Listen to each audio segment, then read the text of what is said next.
Alright, welcome back. It's Clay with 02 Target, and today I'm going to be teaching y'all how to paint your gun. Who doesn't want some cool ass paint job on their gun? Who just likes plain black? That's kind of boring, and logically doesn't make sense because there's no straight lines in nature, so some sort of paint would be perfect. Get rid of them lines, make blend in a little better. Make you a little sneakier, like a ninja, but with a gun instead of ninja stars. So first you have your setup. You want to do it in a well ventilated area, like a garage, outdoors, something like that. I did this one in an apartment. Don't recommend it.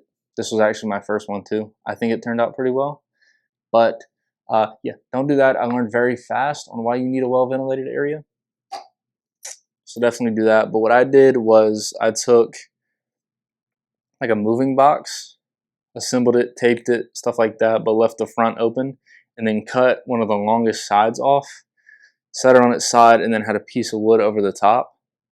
Because it was an apartment, I was a broke college kid. I mean, I still am.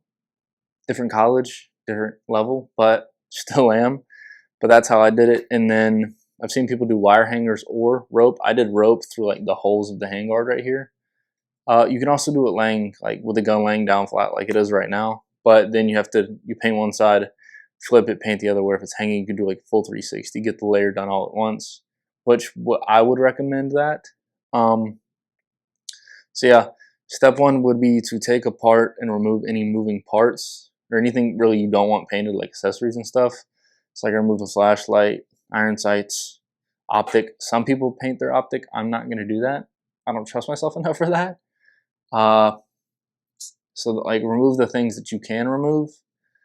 And then what I did was I separated mine into 3 parts. So I did the handguard, I did the upper lower, and then I did the stock, my adjustable stock over here that I need a new one, but I just haven't gotten a new one. So like I said before, I'm a broke college student.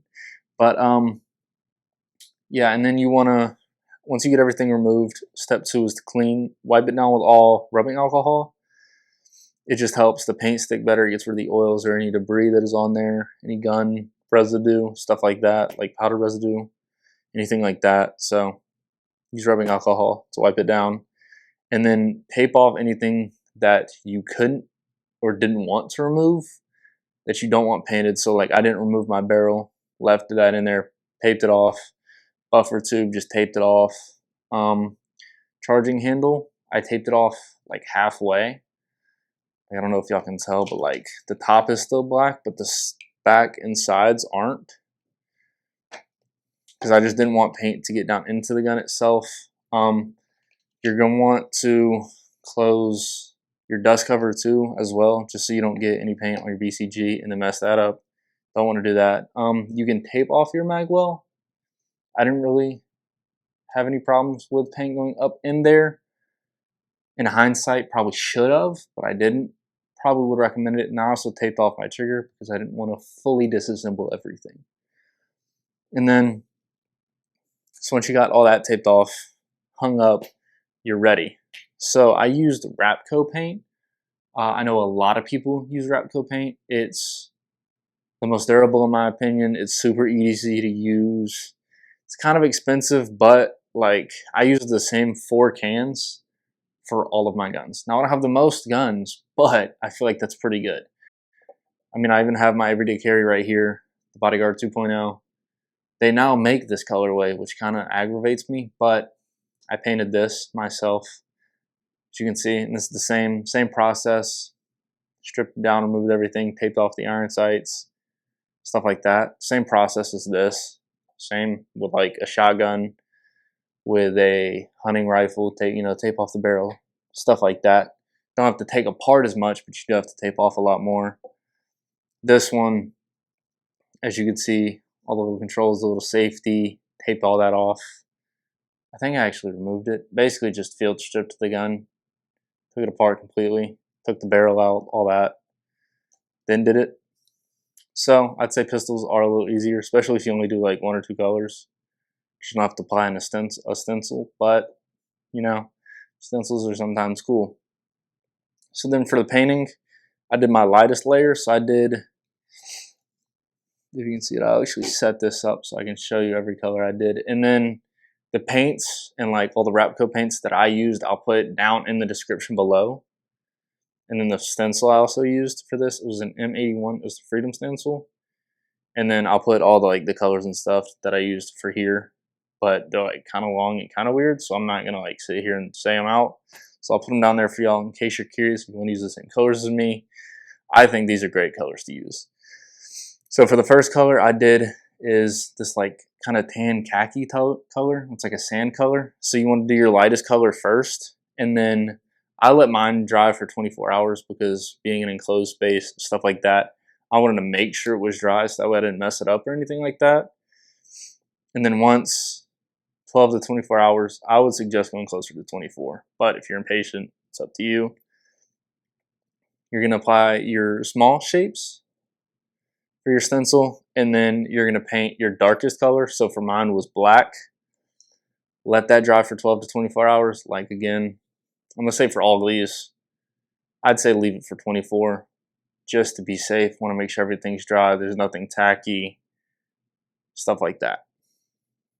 And then you apply your medium shapes, and they can overlap with the small shapes. Some people say they shouldn't. Some people say they can. Mine, a lot of mine did, and I think it looks pretty good.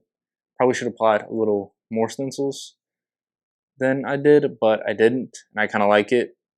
You can apply your stencils to ear. Like if you want a lot of small shapes, not a lot of medium shapes, go for it. Stuff like that, that's really up to you. But I would say get it like kind of evenly out through the entire gun, fill out the gun, at least do that. So after you apply your medium shapes, I did brown. So like, as you can see, like this darker brown, you can kind of see it throughout. I did that, let that dry for 12 to 24, go a little closer to 24.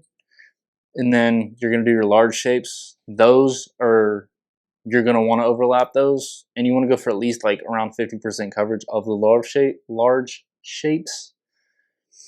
Those you do wanna use a little more of, and everybody says overlap those. Medium shapes, up to you if you wanna overlap those or not. Large shapes, definitely overlap, makes it look more natural, stuff like that. And then, obviously once your brown coat is dried, you'll do the large shapes. And then I did green as my last one.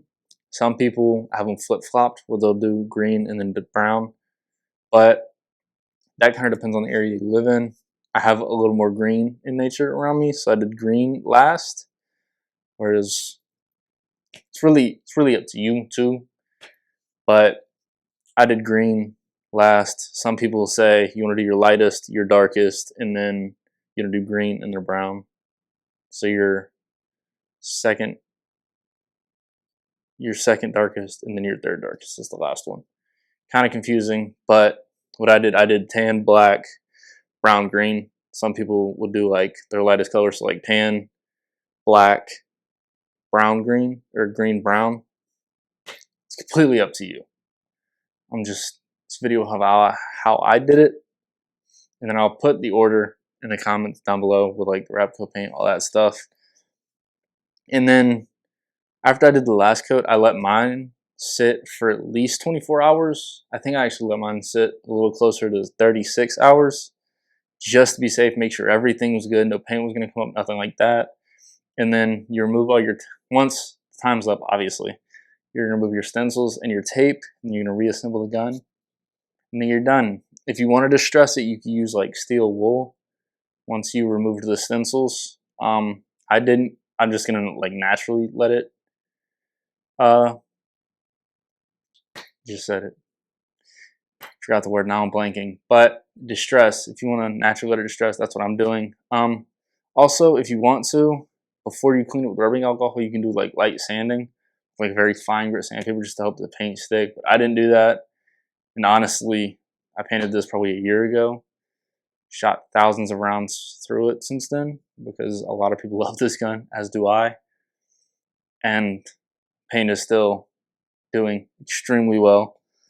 Yeah, that's basically how I painted my guns, whether it was, like I said, I painted my shotgun, I painted my smallest pistol, painted my hunting rifle, I painted my AR.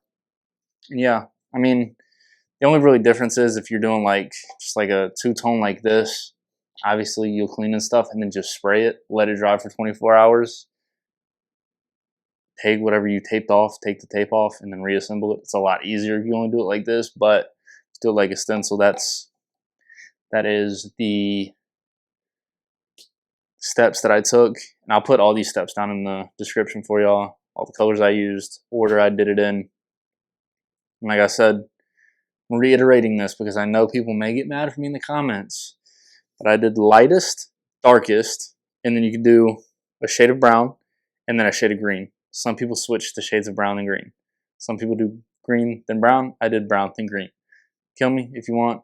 Actually, don't do that. It's a terrible decision. But yeah, that's just how I did it. And if you agree with me, or if you have anything you think that I missed, anything like that, just go ahead and comment that down below. And just like, subscribe if you enjoyed the video. Go check out my tips and tricks videos. That'll also help out. And yeah, thanks for watching.